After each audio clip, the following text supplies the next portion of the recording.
en las mismas condiciones repetidas y agravadas de siempre.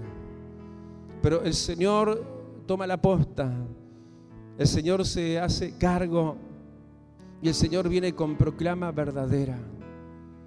Sí, el que habla, la boca que destila, no es la boca de los hombres. Él es el enviado a predicar estas buenas nuevas.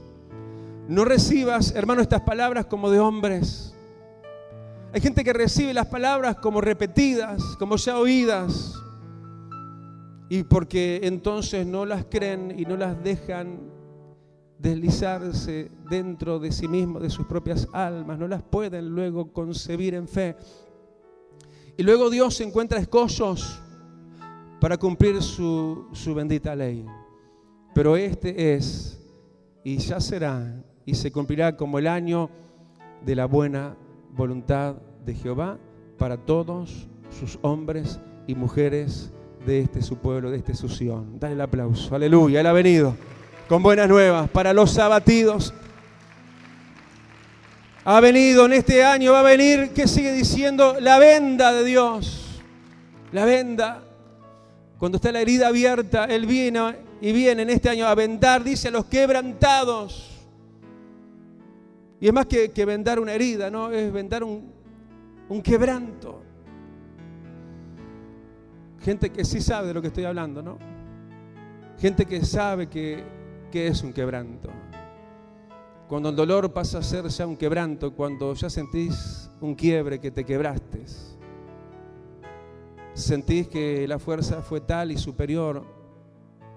Hablo de la fuerza negativa, de la dificultad, de los problemas, de las contradicciones que ha quebrado tu vida. Y te sientes así como peniquebrado. Pero tu quebradura tiene cura. Hay una venda, y no mágica, de los cielos. Yo no he visto quebraduras sanarse por una venda nada más. Pero vas a ver lo que nadie vio. Va a ser lo que nadie hizo. La venda de Dios va a sanar tu quebrada alma. Va a sanar tu quebrantado corazón. Él viene también este 2015, hermano, a hacer público, a publicar tu libertad. Hay gente que está en cautividad.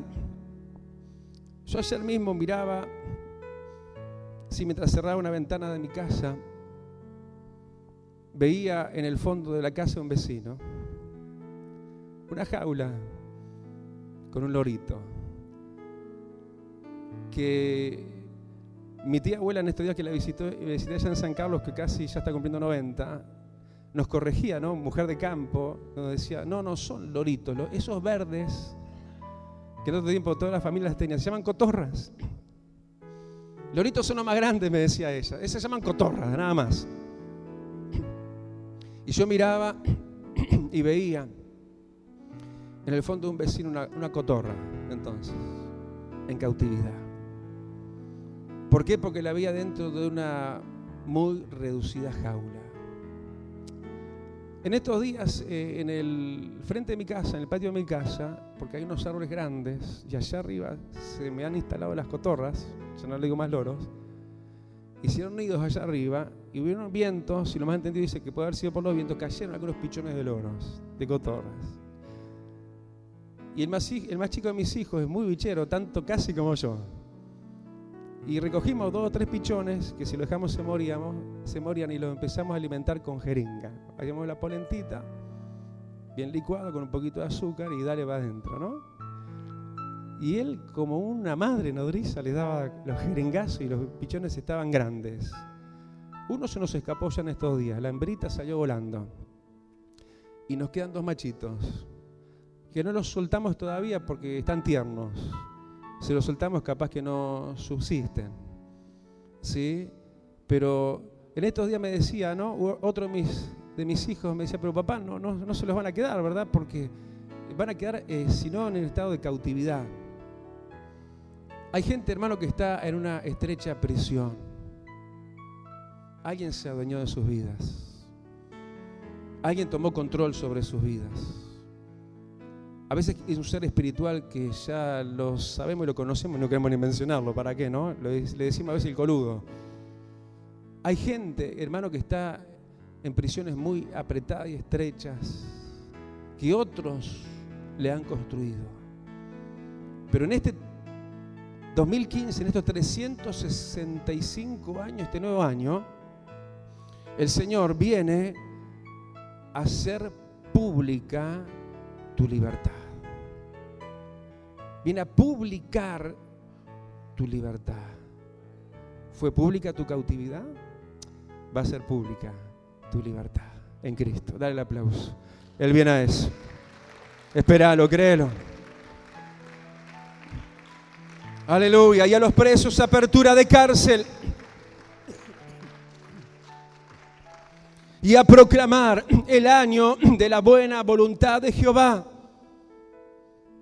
Un año, hermano, que si lo miramos, sí, yo diría casi que en lo trágico de Dios, del historial de Dios, nos sorprende, ¿no?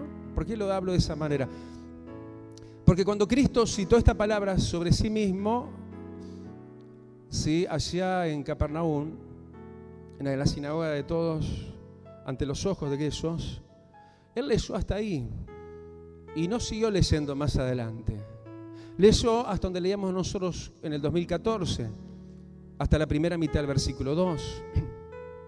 Él se proclamó a sí mismo como el ungido de Jehová y demás, y proclamó el tiempo, el año de la buena voluntad de Jehová, y no siguió adelante. En un versículo que él lo detenía ahí, pero un versículo que sigue y va a seguir para esta humanidad, hermano, en lo que va a ser el fin de la gracia. Por eso leyó hasta ahí, porque la gracia llega hasta ahí.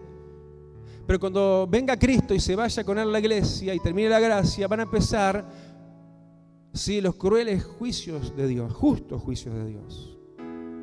Pero de todas maneras uno se da cuenta que para que venga la buena voluntad de Dios, el Señor de alguna manera va a obrar en su justicia.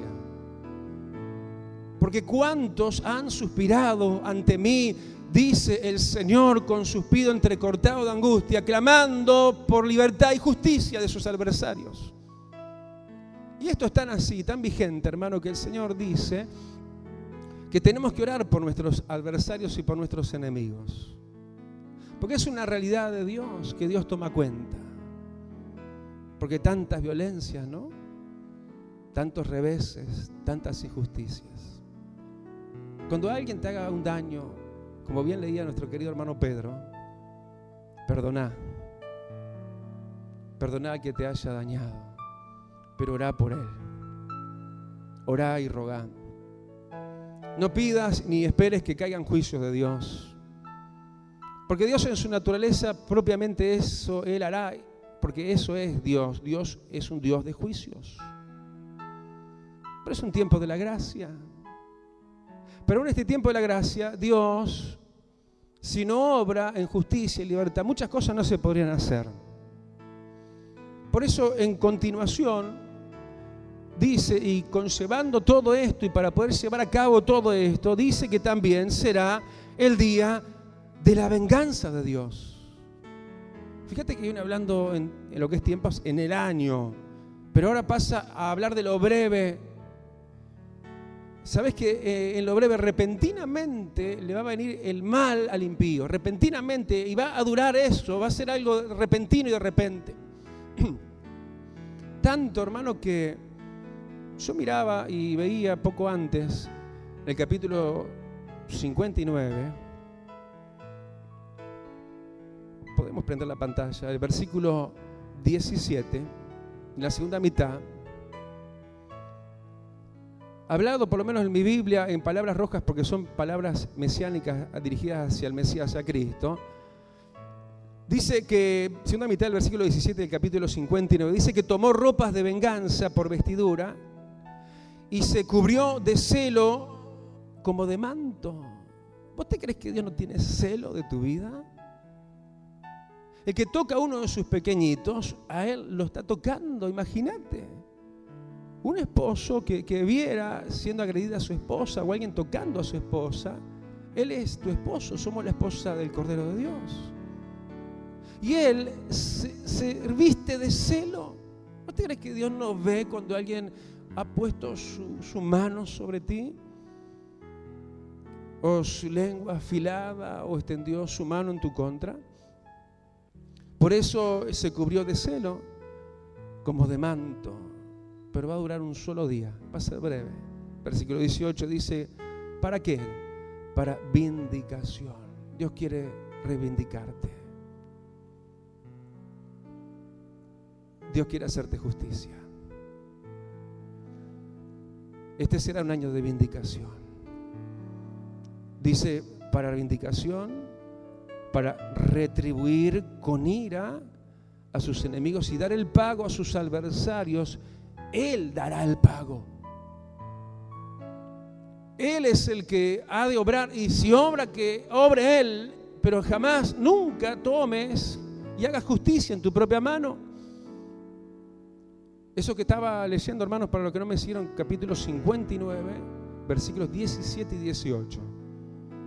Nunca tomes y hagas justicia en tu propia mano. Hay gente que se le desenvaina la vida y la mano y la lengua para darle lo que le correspondería a tal persona, y a veces se apersonan los hijos de Dios para entrar aún en juicios judiciales y demandas y demás.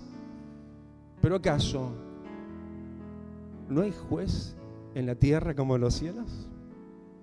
El Señor hará justicia.